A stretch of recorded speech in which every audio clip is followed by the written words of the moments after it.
வணக்கம். சற்று முன் கிடைக்கப்பெற்ற மிக மிக முக்கியமான செய்தி ஒன்று வெளியாகி உள்ளது.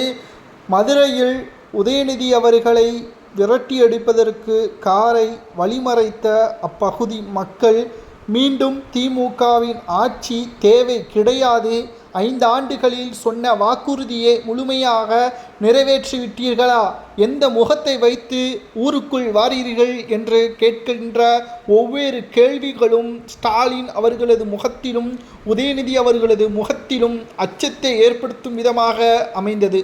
உதயநிதி அவர்களது காரை சுற்றி வளைத்து அப்பகுதியில் உள்ள மக்கள் ஒவ்வொரு கேள்விகளும் வெள்ளை அறிக்கையாக உங்களால் நீங்கள் செய்த வாக்குறுதியை நிறைவேற்றியதாக நினைத்தால் அதை வெள்ளை அறிக்கையாக வெளியிடுங்கள்.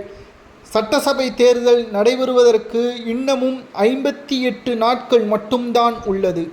இந்த 58 நாட்களில் தமிழக அரசியல் வரலாற்றிலேயே இதுவரை அல்லாத ஒரு தோல்வியே திமுக பெறும். திமுகவுடன் 10 கட்சிகள் கூட்டணியில் இருந்தாலும் கூட இந்த தேர்தலில் திமுக தோல்வியடைவதை யாராலும் தடுக்க முடியாது. கிட்டத்தட்ட உதயநிதி அவர்கள் இதற்கு முன்னால் சினிமாவில் இருந்து வந்தவர்தான். குறுகிய காலத்திலேயே துணை முதல்வர் வரை வந்துவிட்டார். ஆனால் இதற்கெல்லாம் யார் காரணம் தெரியுமா? 2011ஆம் ஆண்டு முதல் 2021ஆம் ஆண்டு வரை திமுக ஆட்சியவே அமைக்கவில்லை.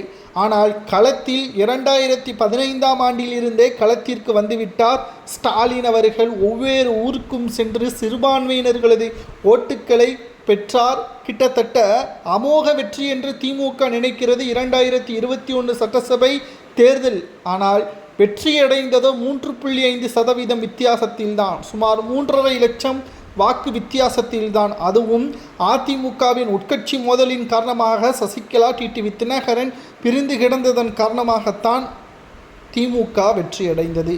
இந்த முறை நிச்சயம் தமிழ்நாட்டில் திமுக மக்களால் முழுவதுமாக வெறுத்துவிட்டார்கள். மக்கள் முன்னிலையில் திமுக தோல்வியை தழுவும். அதன் முதற்கட்டமாக மதுரையில் உதயநிதியின் காரை வழிமறைத்து திருப்பி அனுப்பப்பட்டதாக தகவல்கள் கிடைக்கப்பட்டது. குறிப்பாக 2026 சட்டசபை தேர்தல் அரசியல் களத்தில் மிகப்பெரிய ஒரு திருப்பு முனையாக மாறப்போகிறது என்ற தகவலும் கிடைக்கப்பெற்றுள்ளது. பொறுமையாக இருந்து பார்க்கலாம். இந்த தேர்தலை பொறுத்தளவிற்கு விஜய் அவர்களுக்கு வெற்றியை தேடித்தரக்கூடிய தேர்தலாக அமைகிறதா, அல்லது திமுகவிற்கு தோல்வியை ஏற்படுத்தக்கூடிய தேர்தலாக அமைகிறதா, அல்லது அதிமுக இவர்கள் இருவரையும் ஓரம் கட்டி அதிமுக தான் உண்மையான வெற்றியை நிலைநாட்டுகிறதா என்பதை பொறுத்திருந்து பார்க்கலாம்.